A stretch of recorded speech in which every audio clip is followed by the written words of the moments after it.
Hello everyone, welcome to my channel of reading machine learning papers. Today I want to share with you this paper on Connectionist Temporal Classification, or CTC for short. This is a paper that came out in 2006. It's the first paper to come up with the method, and it's written by Graves, Fernandez Gomez, and Schmidt-Huber. Now, what is the CTC method? It's a method for labeling unsegmented sequence data. What does that mean? So I'll try to explain that with an example. This example is taken from the paper. Suppose we have a waveform that has some variable length. And from this waveform, we want to predict the phonemes. So this example is predict phonemes from a waveform.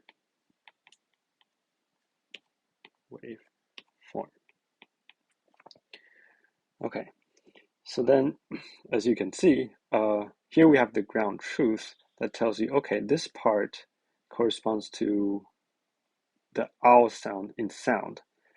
This part corresponds to the s sound in sound. And this part corresponds to the n sound in sound. Okay, so this data, that's labeled by hand. What the machine sees is just one full waveform with no segmentation. Now, how does it then try to predict the phonemes?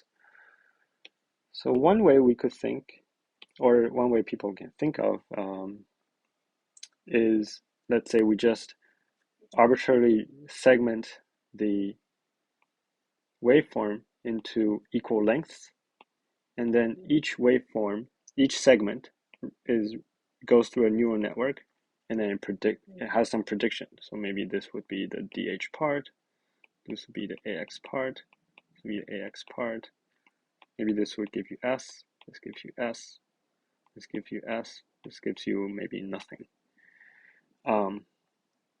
But the output, we only want a single DH, a single A sound, and a single S. We don't want these multiple outputs.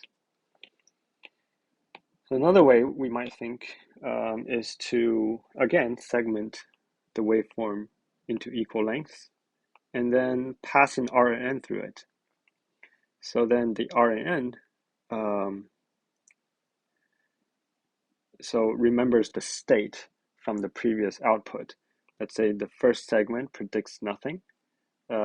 The first segment predicts, say, DH. The second segment predicts a sound. And then the third one, seeing that it has already predicted a sound, it predicts nothing. And then the next one predicts the sound. And then following that, the RN sees that, oh, I've already predicted this sound, so I'll try to predict nothing. Again, this method doesn't work that well. The RN has to know, oh, I've already predicted the phoneme before. So even though I see a waveform that looks like the same phoneme, I will predict nothing. Okay, so in practice, this doesn't work so well. Now, this is where the CTC comes to rescue. I'll describe how it works just a minute. Another example of where CTC applies is, say, recognizing handwritten sentences.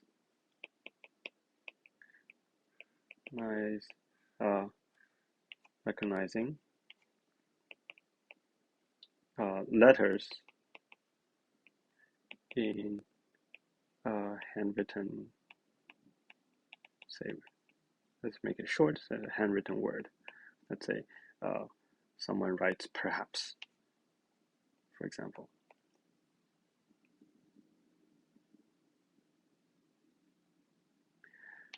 And then the model tries to read this whole image and from this whole image has to output PERHAPS. Okay, so again, if we try to segment it arbitrarily, it might predict P, and then E, R, and then two H's. So that's not what we want. What the CTC says is, okay, I'll still segment the input into equal lengths. I'll make predictions for each segment. So still we have PP, say P, E, R, H, H, etc. But we'll contract any letters that are duplicate and adjacent. So these three PPPs just become, okay, so I'll write it down first. This is the raw prediction, and then contracts. So PPPs are adjacent, so it becomes just P. And then E, there's a single E, there's a single R, and then there are two H's, so they contract to just one H. So in that way, we can avoid predicting the same label too many times. But you might ask, so what if my label already has letters that are duplicate and adjacent?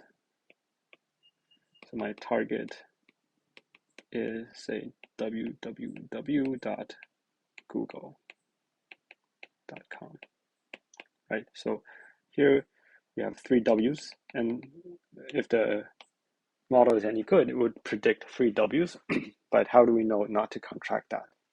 So what the CTC does is it adds a extra output possibility, the blank output, a blank output. Okay, so what it's used is to separate out predictions. So let's say if my word was Google, right? So again, it will try to separate. Okay, so G, G, G, and then O, O, O. Okay, so it'll predict G, G, and then there's nothing here, so maybe I'll predict the blank, and then O, and then this is a little ambiguous, so it might predict the blank, and then O, and then G, G. So when you're contracting,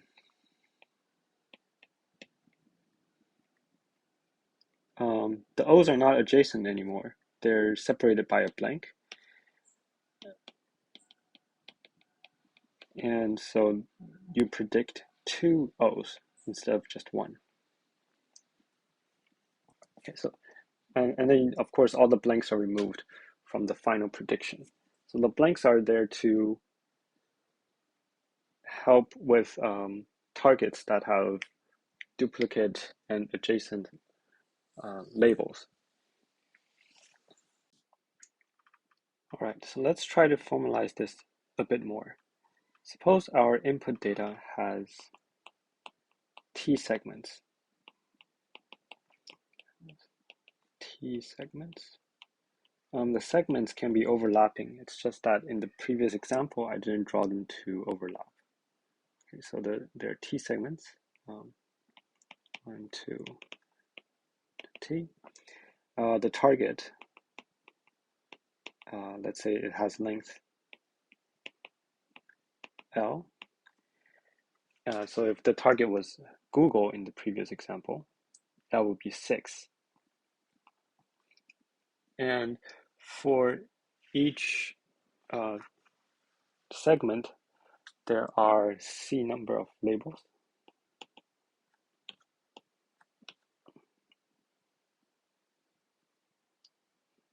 So number of labels is C. So let's say we're recognizing handwritten words. then the possible labels are just the English alphabets. So C is 26 for English letter, or lowercase English letter. Okay, but we add a +1 to it because we add a blank label to the possible labels. So the +1 is for the blank label. Right. Now, what the RNN does is, so it takes each segment. So let's say this is the first input, this first segment of the input data, and then we run an RNN. The RNN predicts C+1 outputs, which are the logits for the labels. So you could say C+1, or let's just say we take the softmax of the logits. So these are the probabilities of each label. Probabilities. Okay. And then the RNN also outputs a hidden state. Okay. And then it goes through the second segment. The second segment goes through the RNN, and the RNN is fed with the previous hidden state, and then also produces C+1 probabilities. So I'm going to call these probabilities Y. So Y, vector Y, this would be for the second segment, so this is Y2, and then this would be Y1. And then this goes on all the way to the last segment.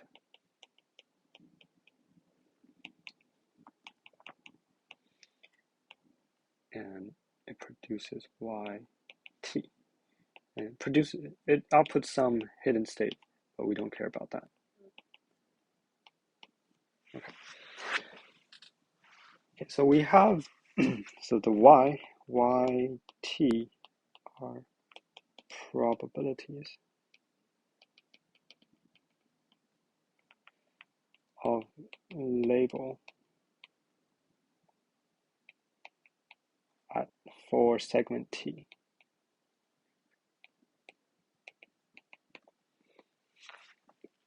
Okay, so overall we have this input data. It's fed into the RNN, and it outputs T vectors. So it outputs Y1, Y2, and all the way to YT. But this is not the final prediction yet. We have to do something called this decoding to get a sequence.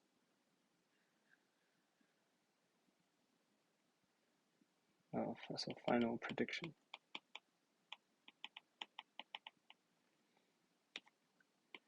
Now, how do we decode?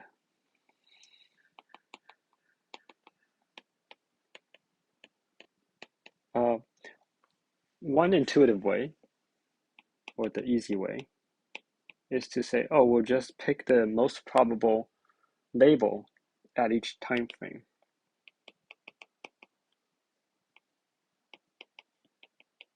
Probable label at each time.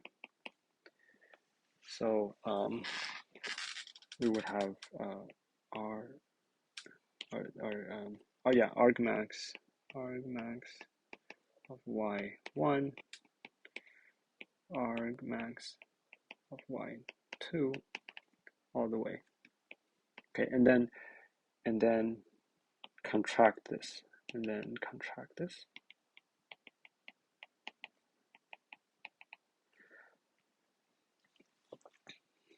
Okay, so let's say example.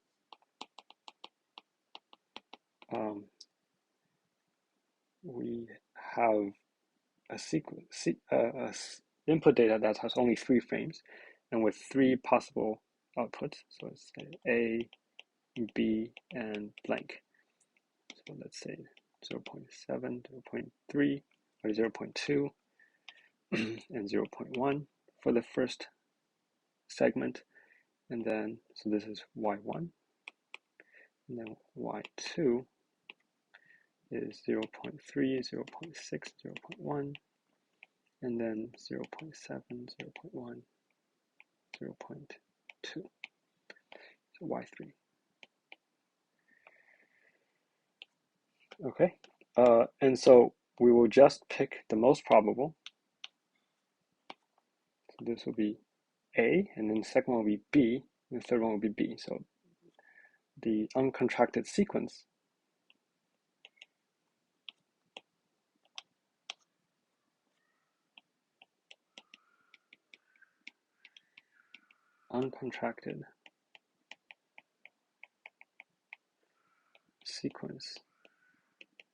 is A, B, B.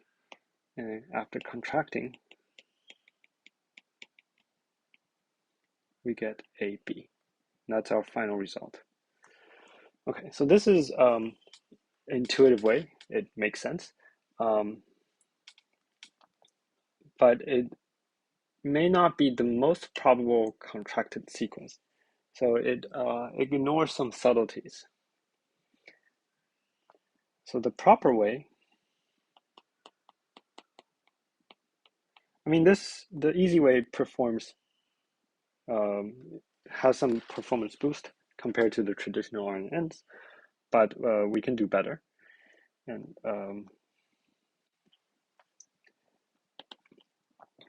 so the proper way is to consider all possible uncontracted sequence.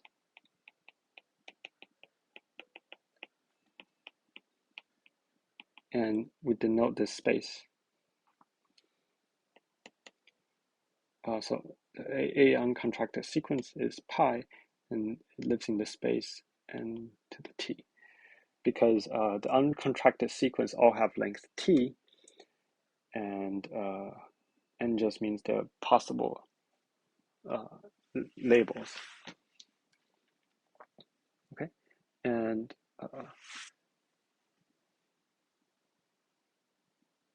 then of these all possible uncontracted sequence, each one has probability.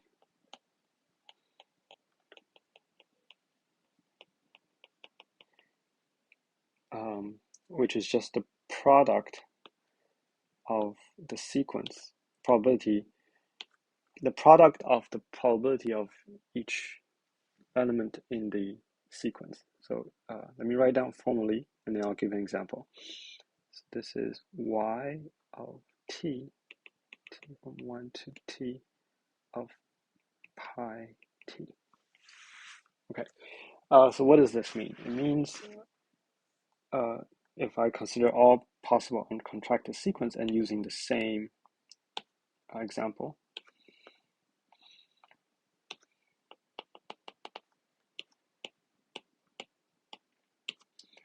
we will have to consider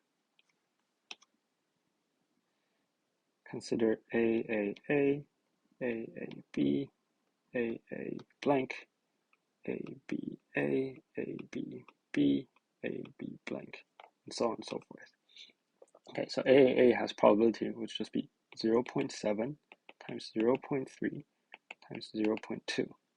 AAB would be 0.7 times 0.3 times 0.7. AA blank would be 0.7 times 0.3 times 0.1. So you get the idea. So there's a probability for each uncontracted sequence, and the final output. So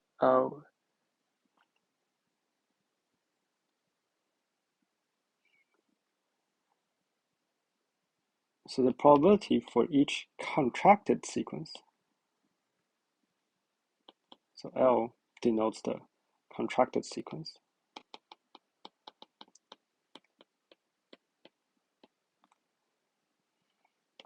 is all the uncontracted sequence that contracts to L,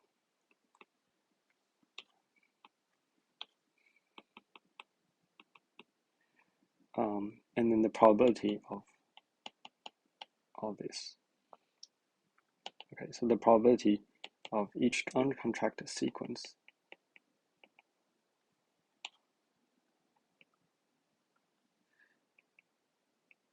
is the product of the probability of each element in that sequence.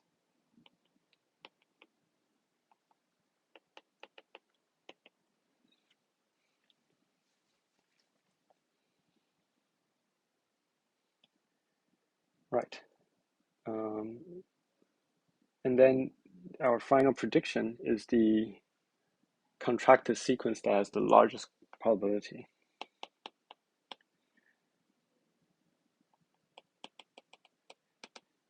So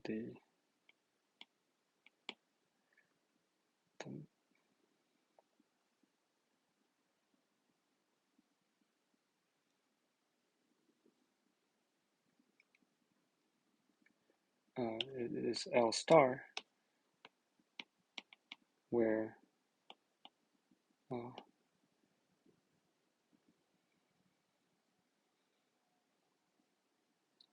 P L star is the maximized.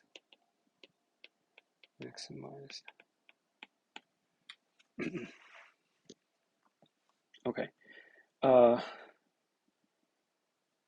So yeah, let's go to this example a little bit more and see what's the subtle difference.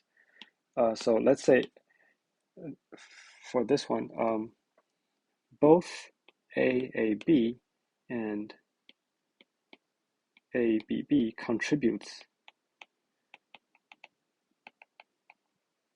or actually also A dash B. So let's try to list out all of them. So AAB, A dash B, ABB, dash AB, or AB dash, or dash just means blank, all contract to AB. Oh, by the way, here I have a notation that's B. So B just means contracting the uncontracted sequence.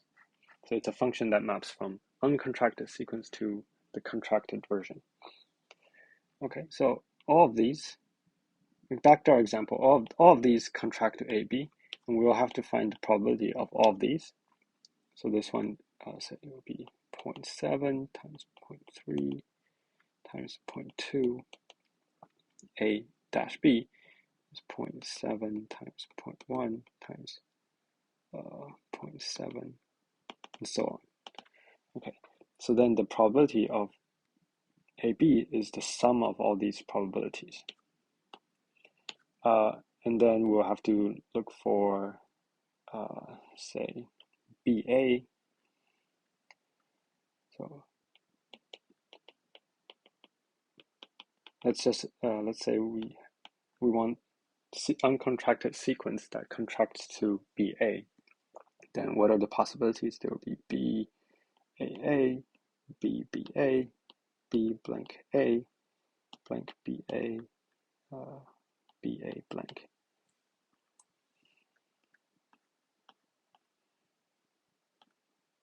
Right. And then we'll have to find the probabilities of all of these. So it looks like there are exponentially many of these uncontracted sequence. What the paper does to speed this up is to use the prefix search decoding. Okay. What does that do? It means it tries to find most probable prefix, most probable prefix, and extend that, and extend that. if the probability that the prefix end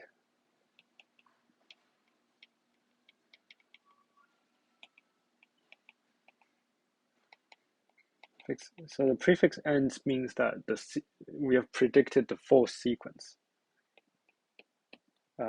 If that probability is greater than all the prefix,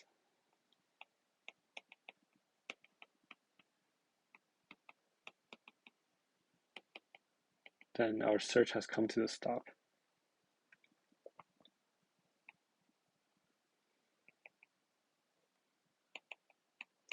So that prefix that ended.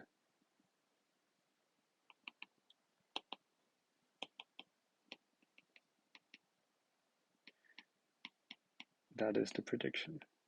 Okay. To give a more concrete example here, so let's say we have nothing at the start, and this prefix having nothing must have probability 1. And then so we can say, okay, what about prefix that start with A, prefix that start with B, prefix that just ends. So E stands for ends. Okay, so if we were to predict A as the prefix for our sequence, the contracted sequence, then the uncontracted sequence must start. The uncontracted sequence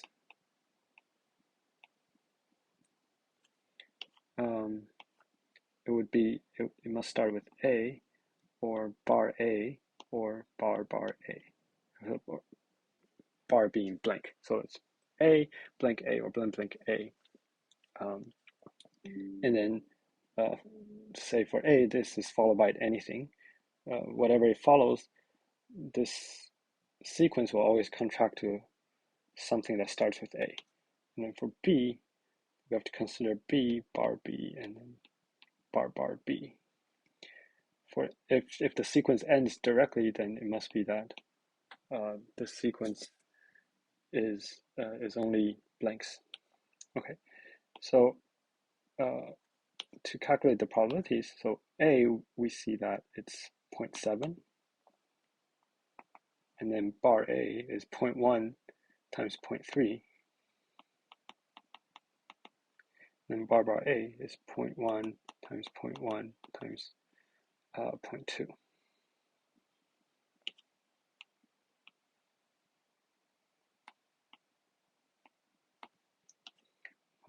So I did the calculation. The result is this probability is 0.732. And then for B, we can do the same thing. That's 0.267. And then if it just ends, the probability is 0.001. Okay, so the most probable prefix would be A. This hasn't ended yet, so we have to extend this. So this extends to another A, and then B, and then perhaps it ends. Okay, so in order to have prefix A and then A, the uncontracted sequence should be AA.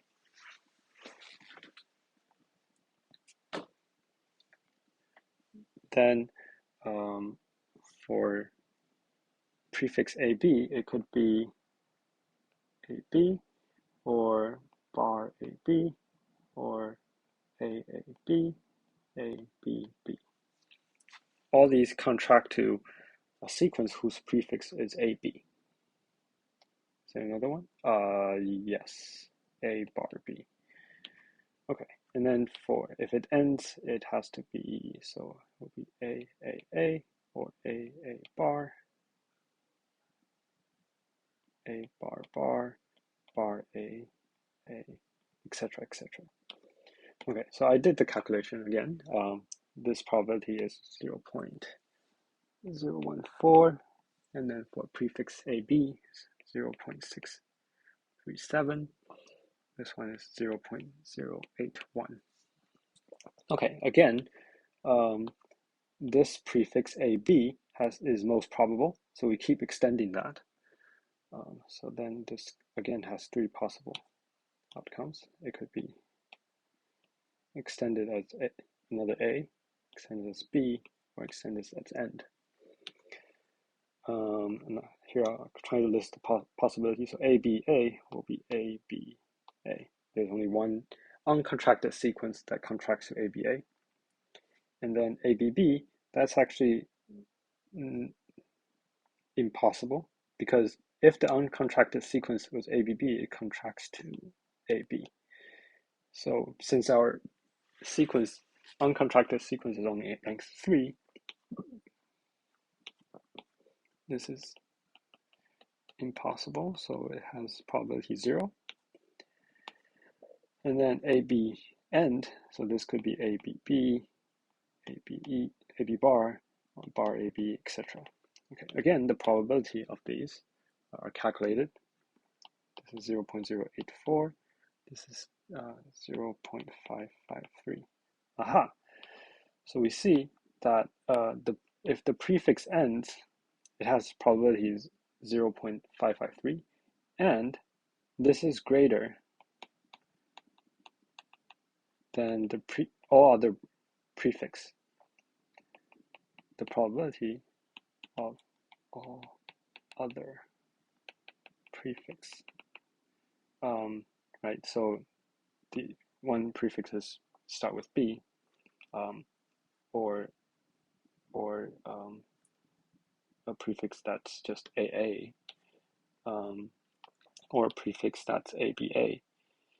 So this sequence is more probable than any other prefix. So our prediction for the contracted sequence would be AB. Okay, this seems it's just that in this case we got the same result as when we did the easy encoding, right? When we did the easy decoding, we also got AB, where we just choose the maximum output probabilities. But in general, that's not the case.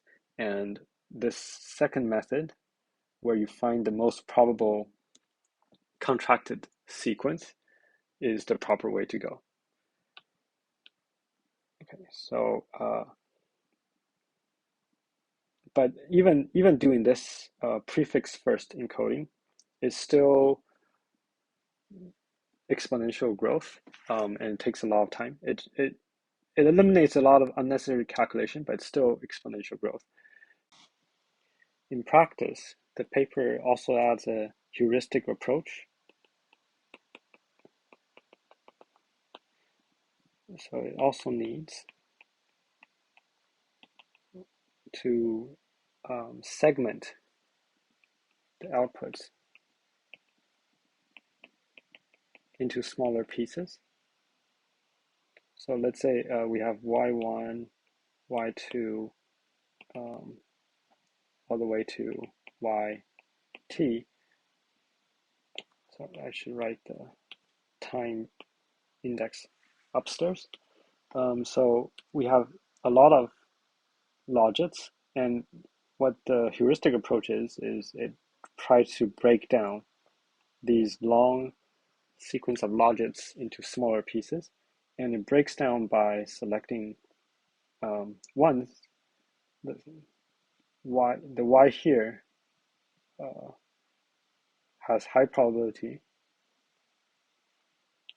has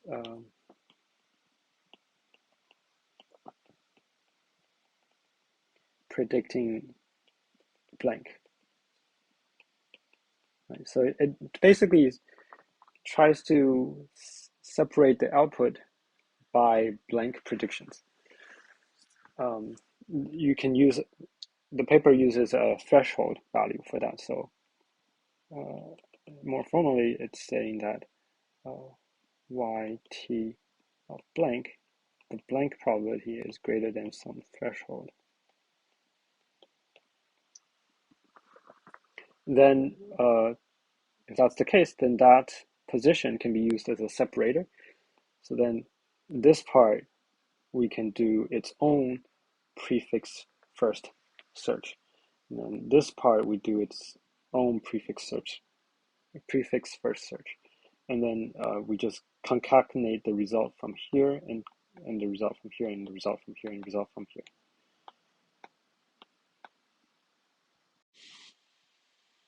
Okay, so to summarize what we've covered so far, we've introduced the contraction method, and we call the contraction operation B, and we introduced the blank label. Together, these two helps us contract a sequence to a meaningful result. And then we talked about how from the sequence of logits, we can decode the sequence we're looking for. To decode a sequence of logits, right? So this sequence of logits can be very long. It's equal to the number of frames. So to decode the logits, we introduce two methods. The first one is the easy way, which is called the best path decoding, where you just pick the most probable label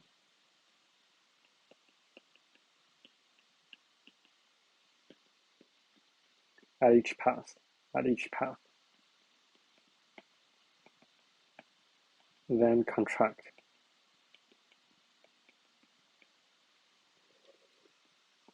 Okay, that's the easy way. The second way is the prefix search decoding. We look at the most probable prefix in the contracted sequence. So these two methods are, well, the first method is fast and the second method is more robust. But for the prefix search decoding, to make it faster, we also have to use it in conjunction with the heuristic segmentation using blank labels.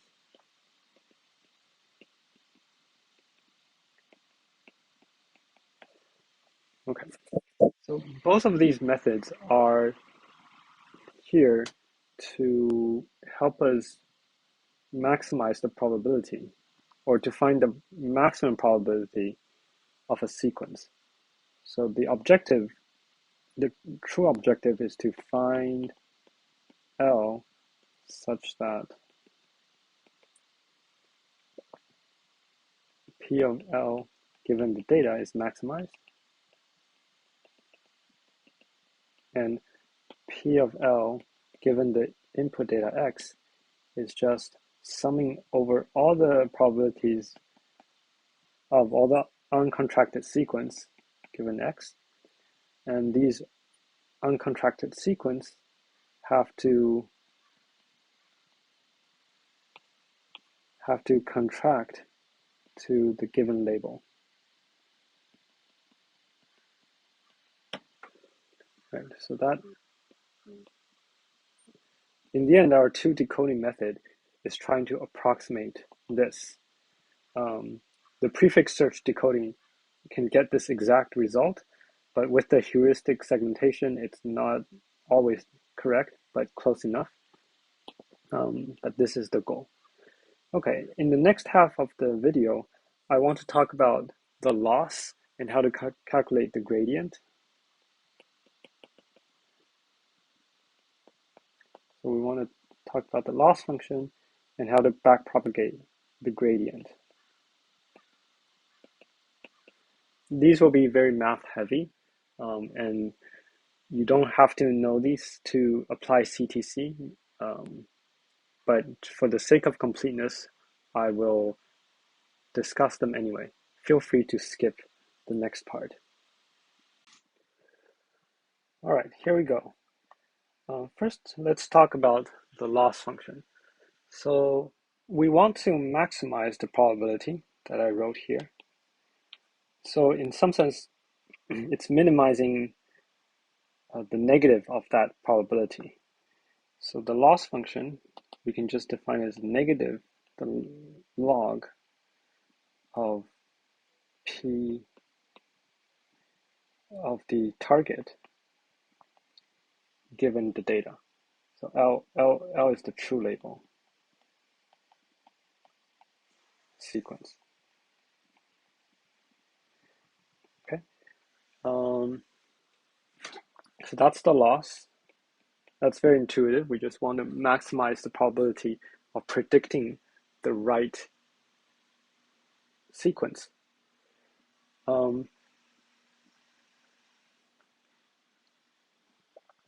So then we want to find the loss, or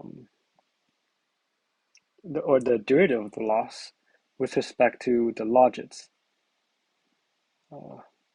Want derivative of the loss with respect to the logits. So at each time step, there's a bunch of logits. So this is the end result that we want to get. Let's put a label K.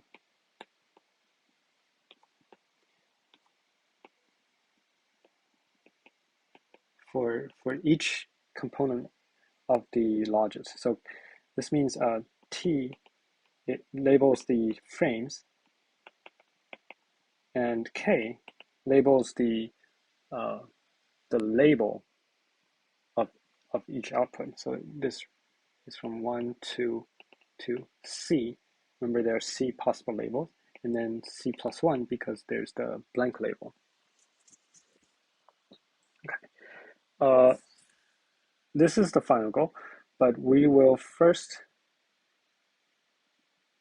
do, well, so we can take derivative of the loss with respect to the probabilities first. The logits, right? The logits T, or the logits is connected to the probability using a softmax. U K T, right? So and so first derive partial L partial Y T K.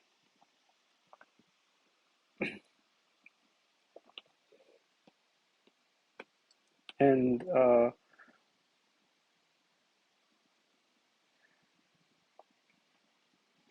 taking the derivative of a log, so partial L partial Y T K, this is just negative of 1 over P, the probability, times partial P partial Y T K.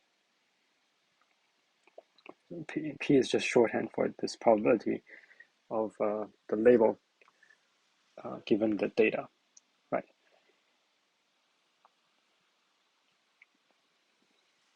Okay, so we'll calculate this first.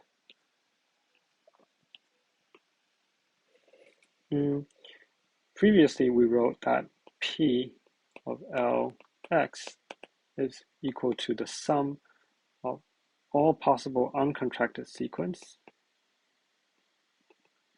that contracts to the target label, and it's the probability of that pi given x. Okay, and this probability of that pi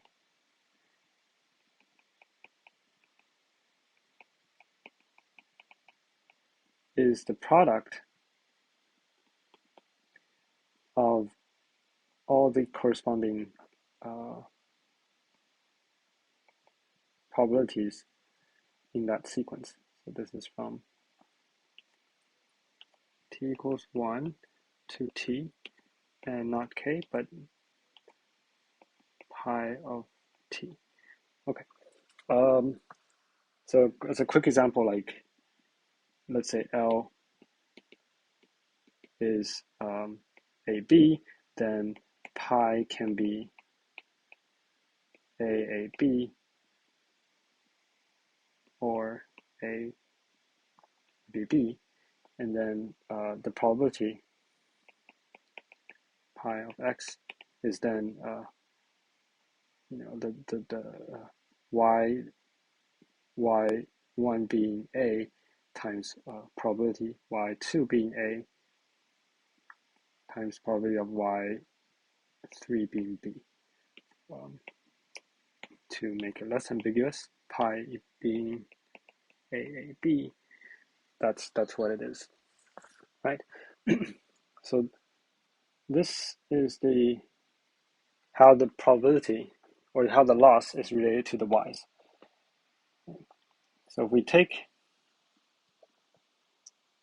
partial L, partial y t k, or let's just do partial p for now.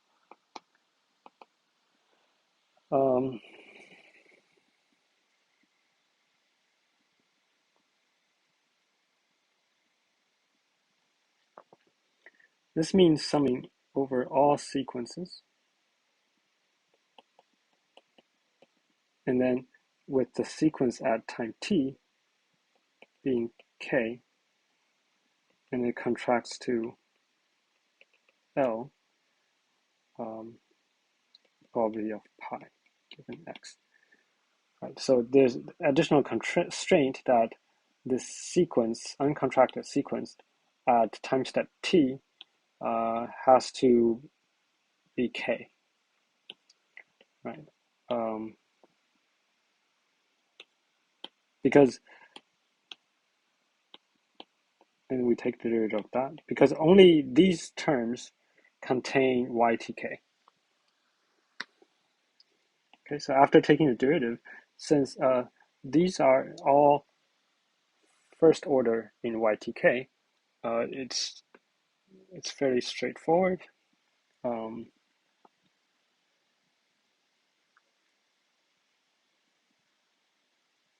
We have some of all the sequences with these constraints.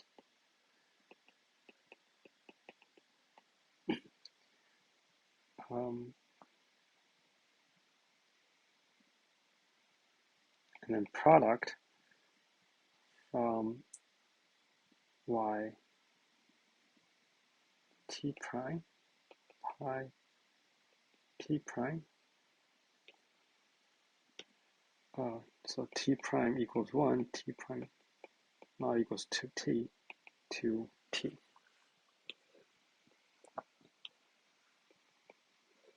Okay, so because we've taken a derivative, the ytk is now gone. So continuing with our example, say L is being AB, with that. Then, okay, so we want to take the derivative of y1a, for example. So this is derivative y1a, and let's write out all the probability, the sum of all the probabilities. So we could have what contracts to AB, right? So we want sequences that contract to AB. So pi can be AAB, ABB, A bar B, AB bar, bar AB.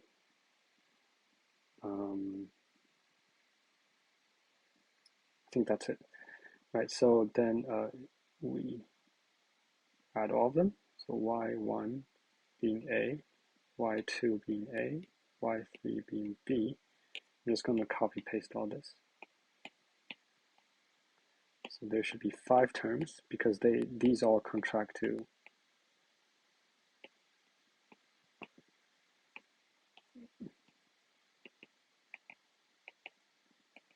okay, and then the lower labels are different. So we have AAB, or we have AB, A blank B, AB blank, blank A, B.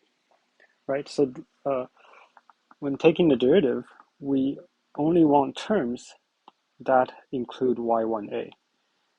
So,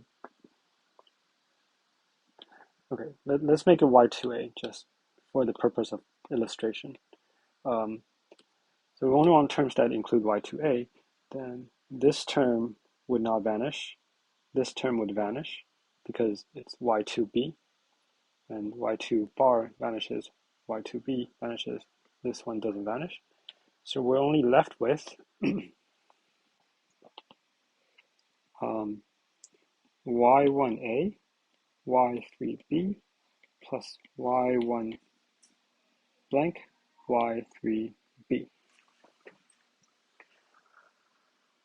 Right, so that's the example.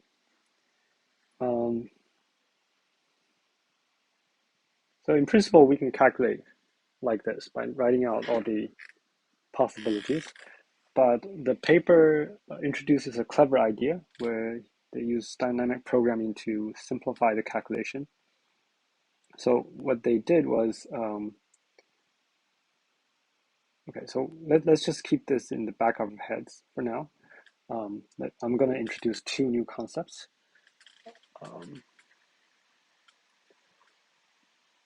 Right. So first, they introduced L prime, which is just L interleaved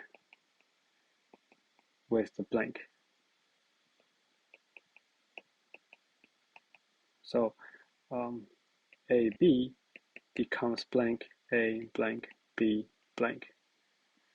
They put a blank in the beginning and end as well. So if L has length big L, then L prime has length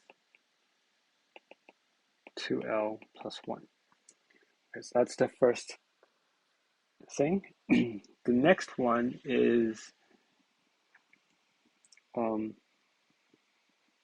these alpha and betas. So I'll talk about alpha first. Alpha of TS.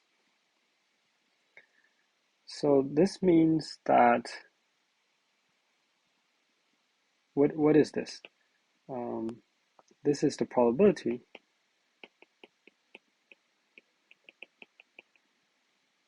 that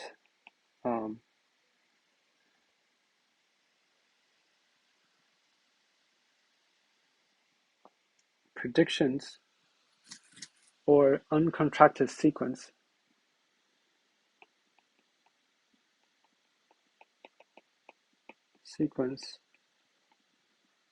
up to and including up to T contracts to L prime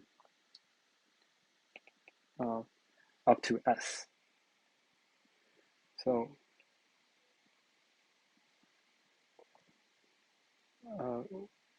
this notation, 1 to S is inclusive, and it's not 0 indexed, it's 1 indexed. I'm just following the notation of the paper.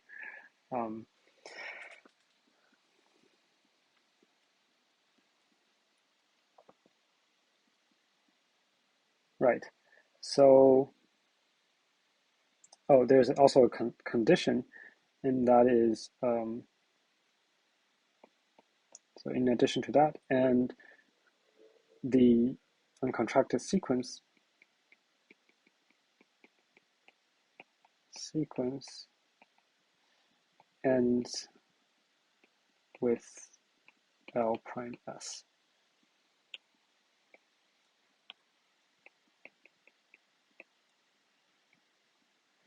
Okay, so usually the uncontracted sequence is much longer than 2L plus 1. So there's no problem using this definition. Let's be concrete. So for example, S equals 1 or S equals, let's see, S equals 3. So L prime 1 to S is bar A bar. So we want to find sequences, say alpha 4, 3. We want to find sequences that contract to this. So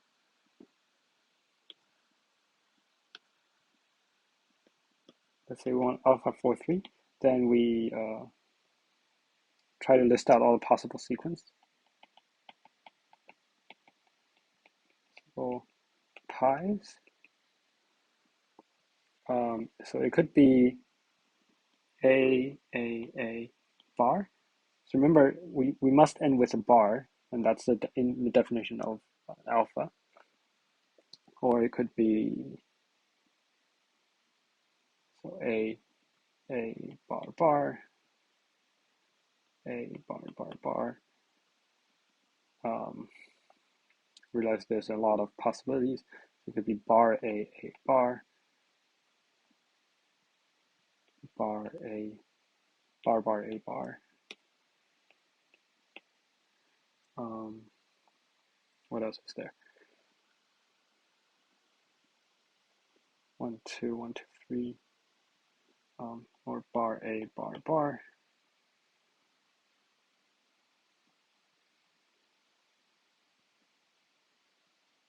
I think that's it. So these are the possible pies, and alpha 4 would be the probability of these pies given X.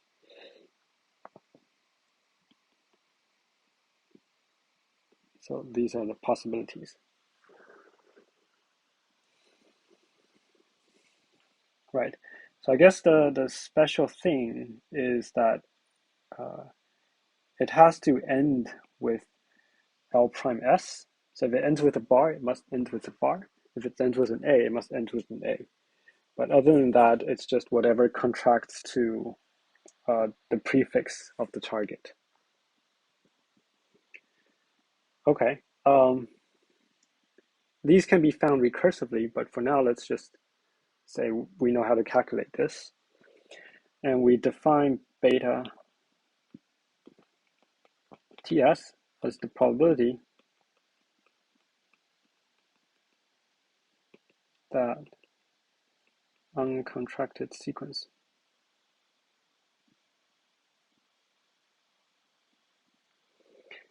okay, so I should say it's the sum of probabilities of these sequences.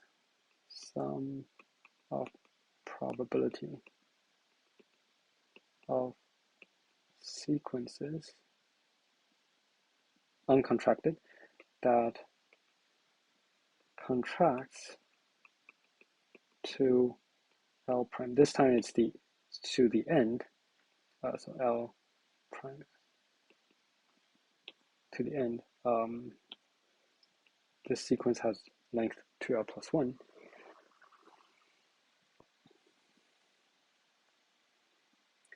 And the sequence begins with and starts with L prime S.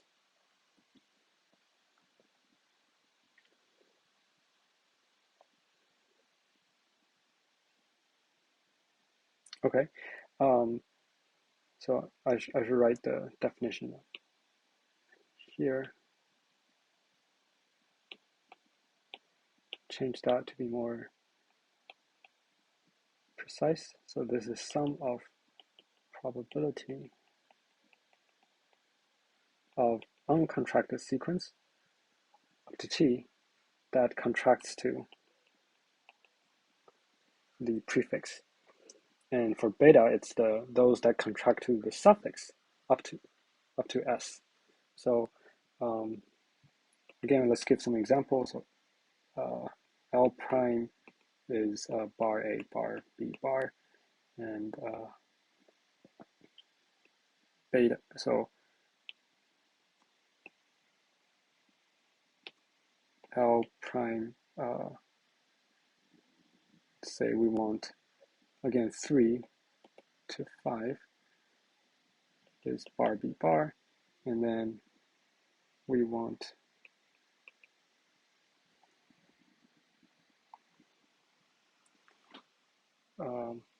beta, say,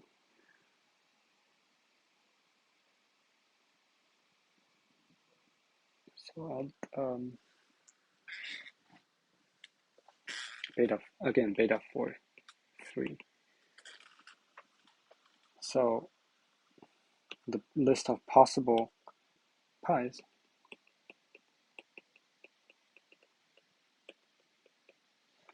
are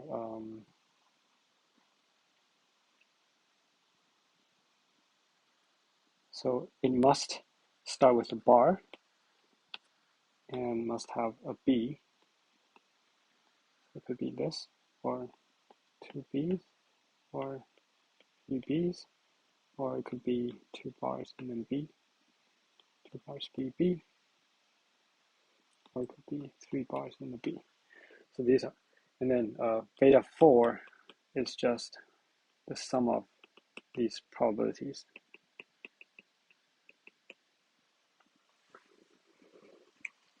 Okay, so how are these related to the gradient? Okay, so let's copy that.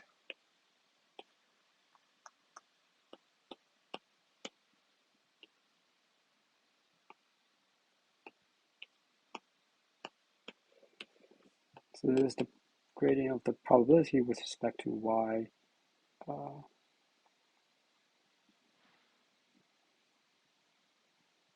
tk.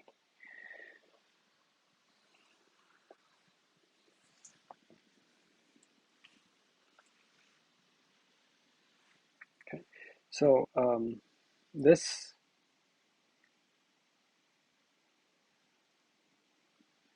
if we, let me write down the final result first. So this is equal to alpha of s, can be anywhere, but okay, so beta ts divided by ykt squared, and we sum over s.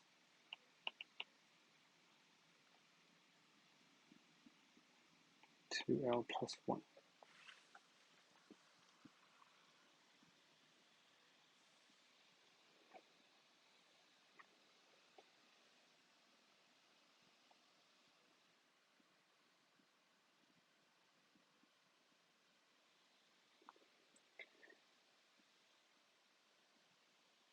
Okay.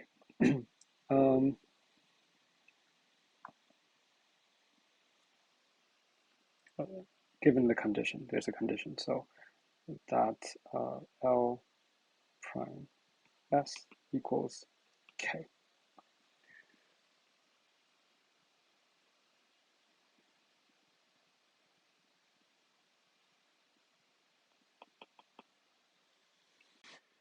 Okay, so this is the part that requires a little more thinking, and you might want to pause the video and just think about it a little bit for yourself.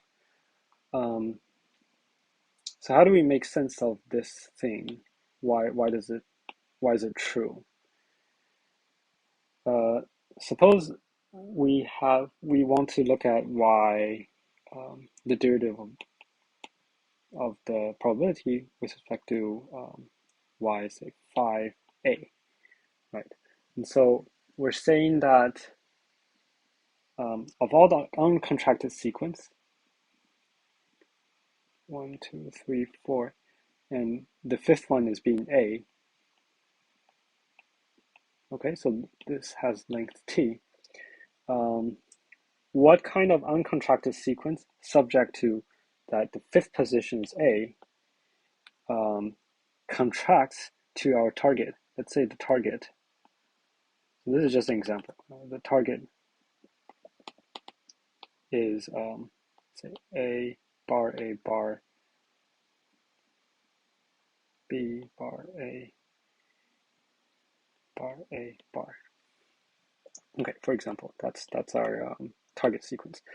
So in what way can a uncontracted like this contract to this desired target sequence, right? So it could be either that this part or this part contracts to this, and this part contracts to this, right? They overlap at this position of A. So that's one possibility. Or this second part contracts to the second A in the target, and the first part contracts to this. Okay, so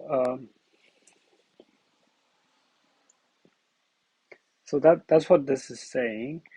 We sum over all the S where the target at the position S is equal to K. And alpha is the probability that the first part of the uncontracted sequence contracts to the first part of the target, and beta, the second half, contracts to the second half.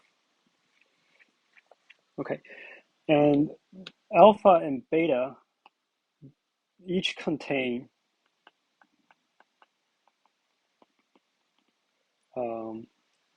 a factor of y2k. So that's why we divide out by y2k squared, because in the derivative here, y2k is gone. Right. So that's basically it. So we're summing over different ways to bisect the target sequence. So it could be bisected at this A, it could be bisected at this A, or bisected at this A. And then for each bisection, we say the first part of the uncontracted sequence contracts the first part of the target, and the second part of the uncontracted sequence contracts the second part of the target.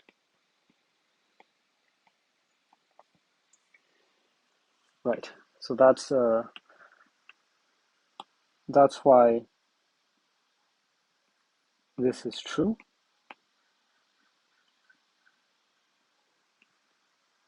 Okay. So let's talk about how to calculate alphas and betas. They're pretty similar. With alpha, you can, once you know alpha, you know beta. So alpha, we can do this recursively. So recall that what is alpha. I'm going to copy paste.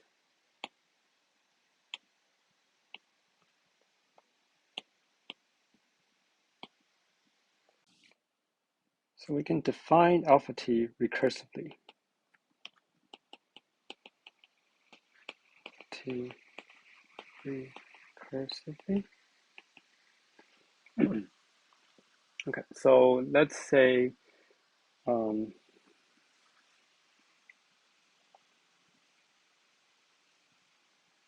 this is our uncontracted sequence, and at time t is t minus, this is t and this is t minus 1. And let's say if ls is not blank, it's not blank. So then the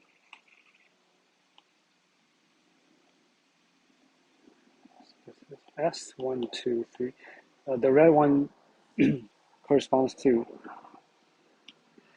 the target sequence, and then the blue sequence is the uncontracted sequence.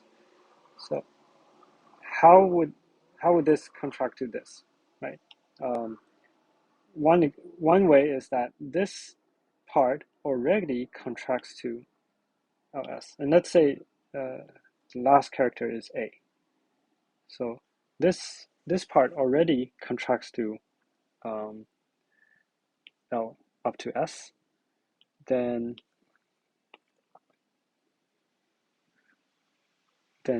this contracts to ls as well if this is also an A, right? So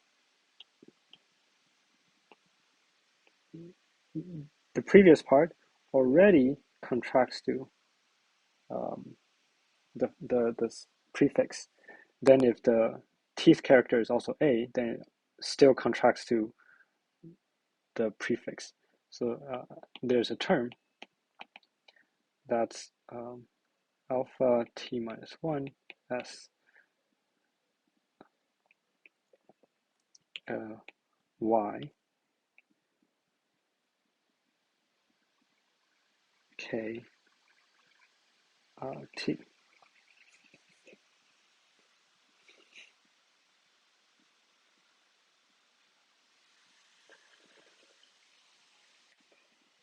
Or more, or I should say ls prime, right?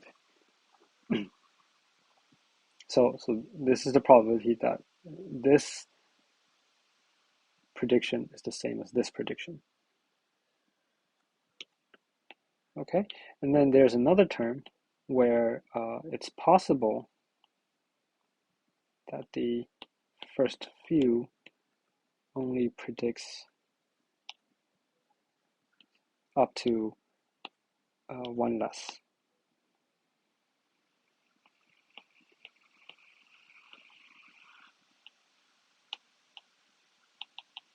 Okay, one less, so it's only the first three, and this is S.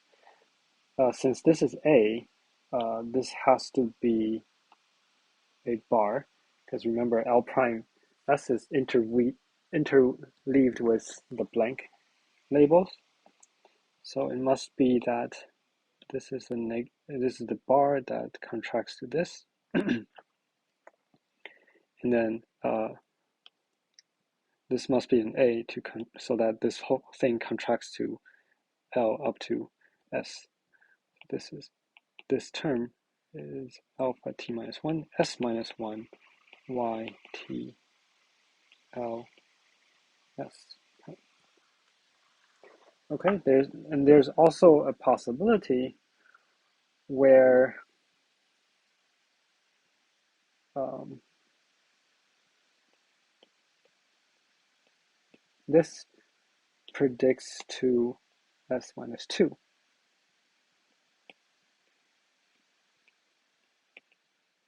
Let's say this B. Okay, so then if this was B, the T minus 1 sequence contracts to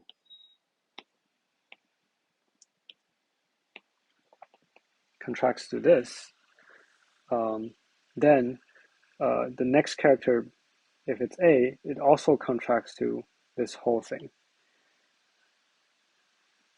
This is alpha t minus 1 s minus 2 y t ls prime. But there's a condition in that b can't be seen as a. In other words, ls prime is not the same as ls prime minus 2.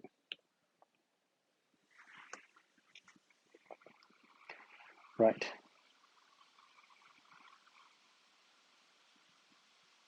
Okay, so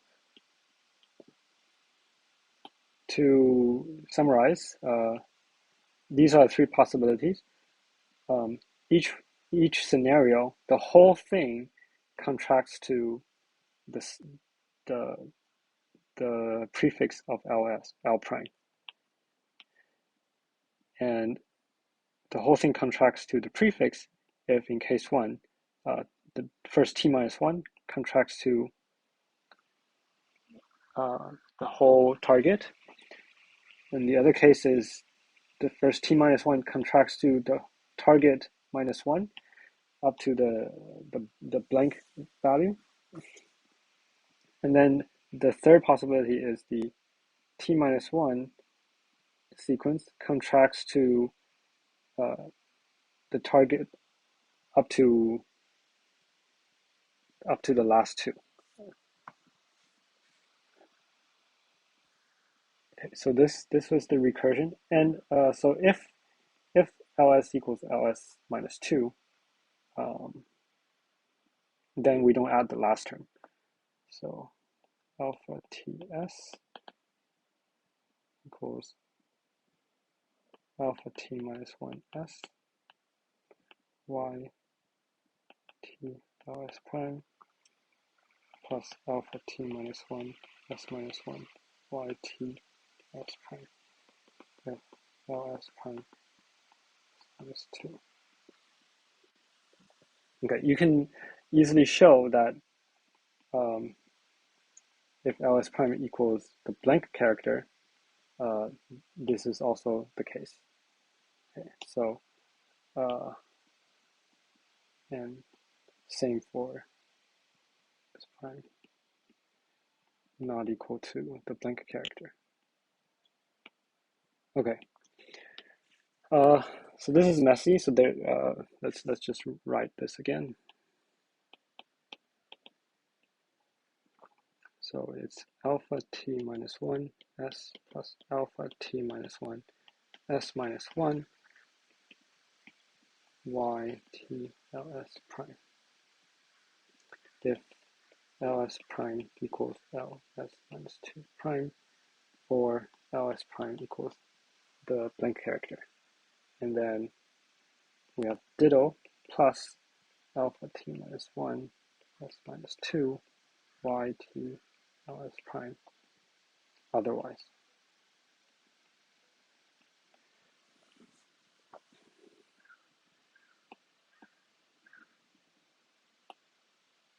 Okay, so this is the recursion relation that can be used to calculate the gradient.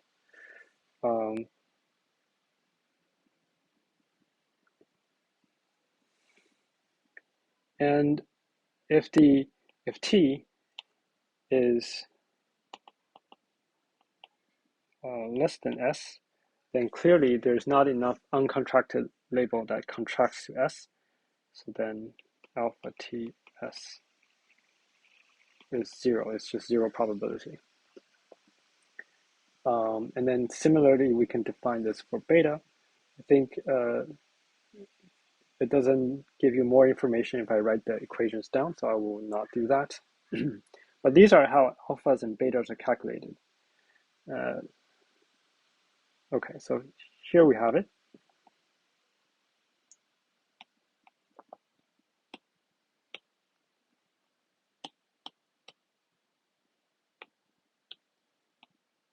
Going back to our gradient, this is the gradient of the probability with respect to the probabilities of each label.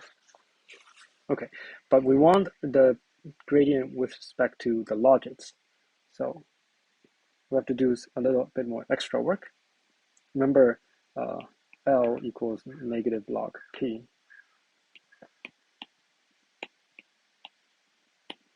So partial P or partial L, partial the logits TK equals, so it's negative 1 over P partial P over the logits. And we can do a change of variables from these logits to the probabilities. We have to sum over K prime. So negative 1 over P K prime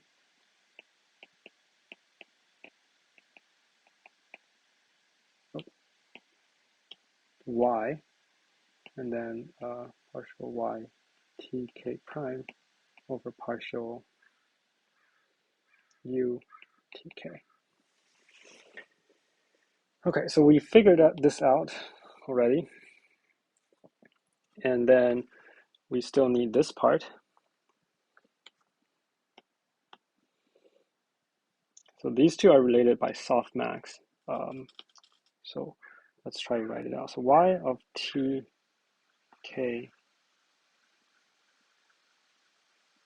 is the softmax. So it's E exponential of U of TK over sum of E U of TK.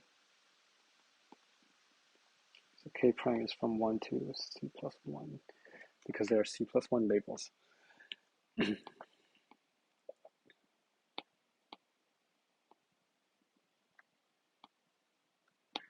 Okay, if we take the derivative, so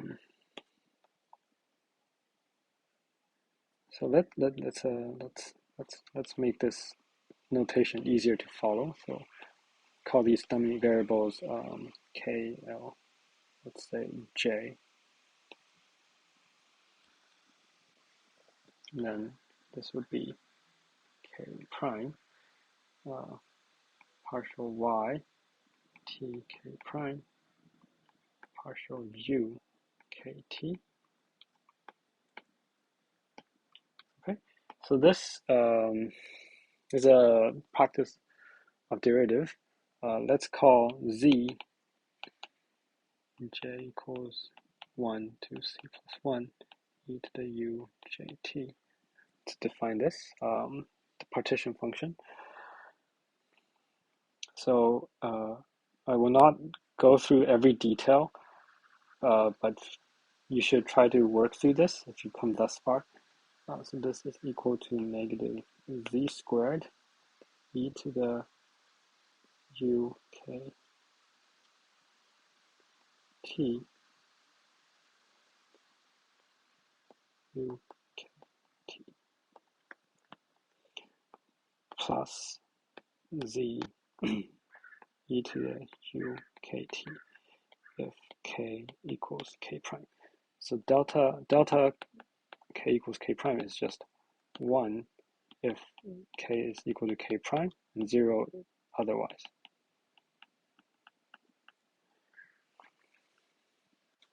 Right, so these derivatives K and K prime can be different or can be the same. Whether they're the same or different changes whether this delta is 1 or 0. Okay, this can be simplified because these are just the probabilities, yk prime and yk plus ykt delta kk prime. All right, so it's time to put this all together. So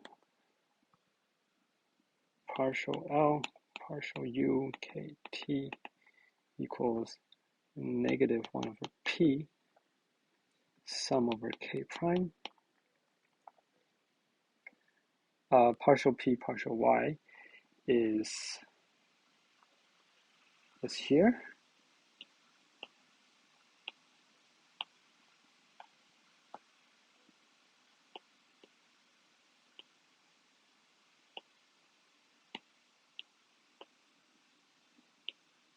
And let's change the label so we don't get confused. K prime,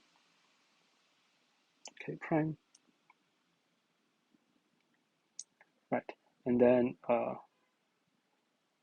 we have the partial y partial u part, which gives us negative ytk prime, ytk plus ykt delta kk prime.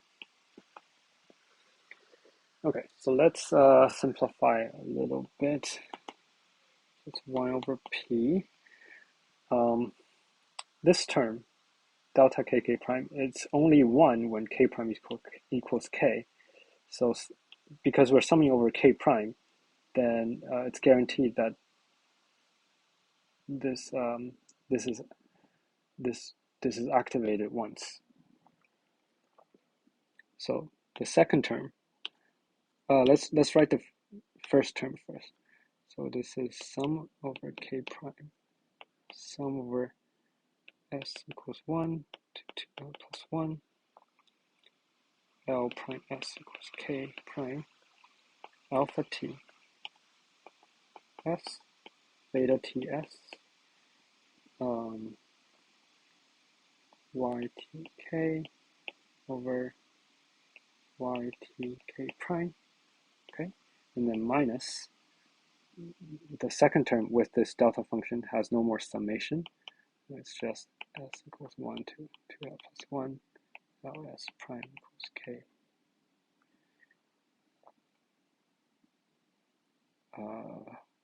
Right, alpha t s, beta t s, yk t.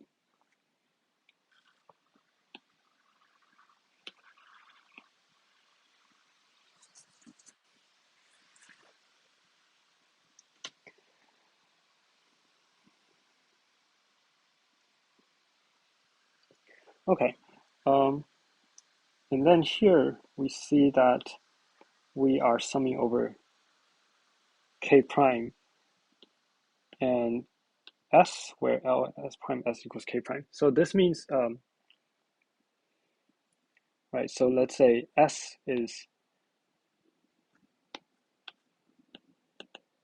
if ls is bar a, bar b, bar a, bar, right?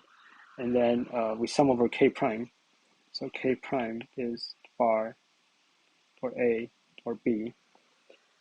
And when we sum over s such that ls equals k prime, that means,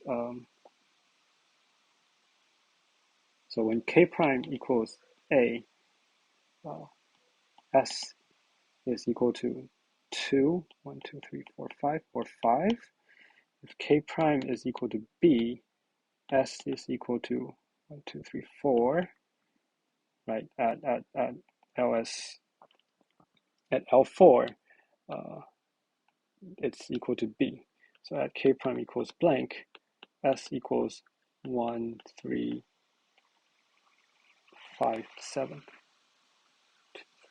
5, 6. Oh, I made a mistake here. So k prime equals a, s equals 2 to 6.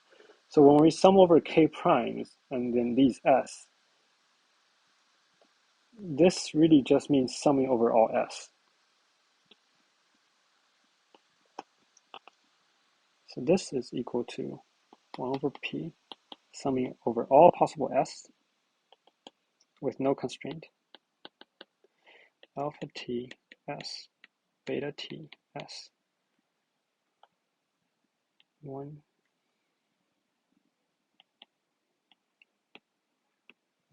t ls prime.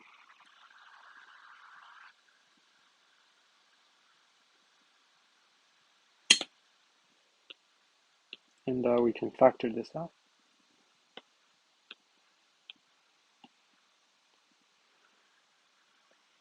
Okay, minus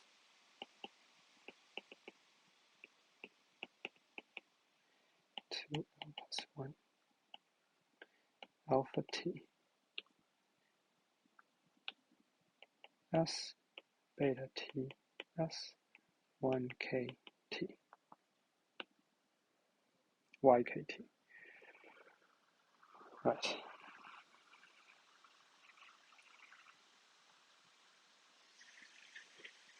Okay, almost there.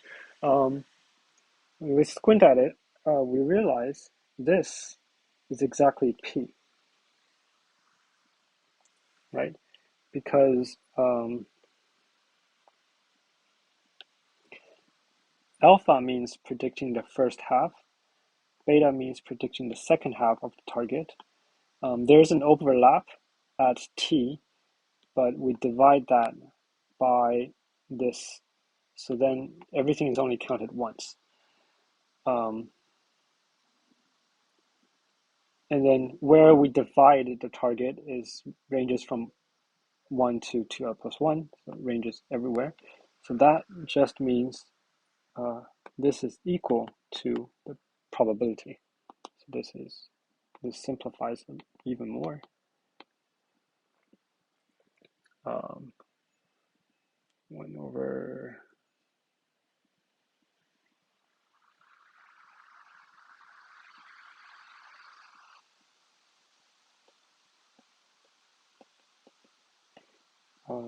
sum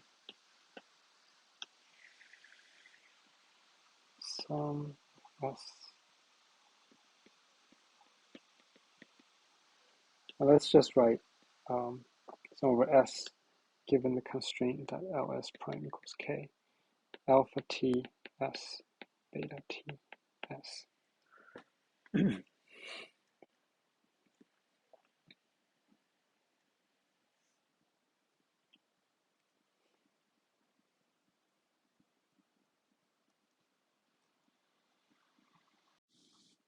Okay, sorry, I made an algebra mistake earlier. We're going from this step to this step.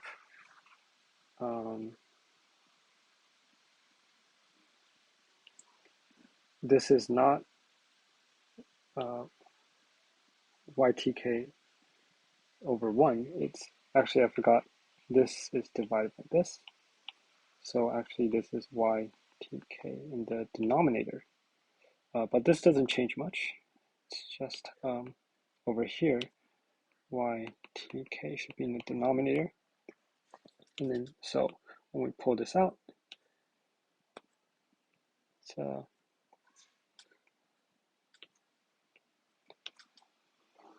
p ytk right here. Okay, so then that's it. That's it. And we can write p is sum s from 1 to 2l plus 1 alpha t s beta t s y t l s. So these together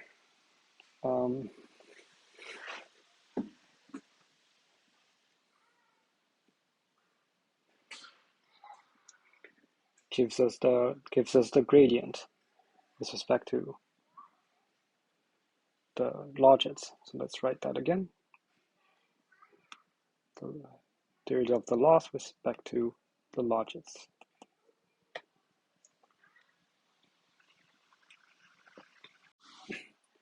All right, so we've derived the gradient. We know the loss is negative log p, and where p is this thing.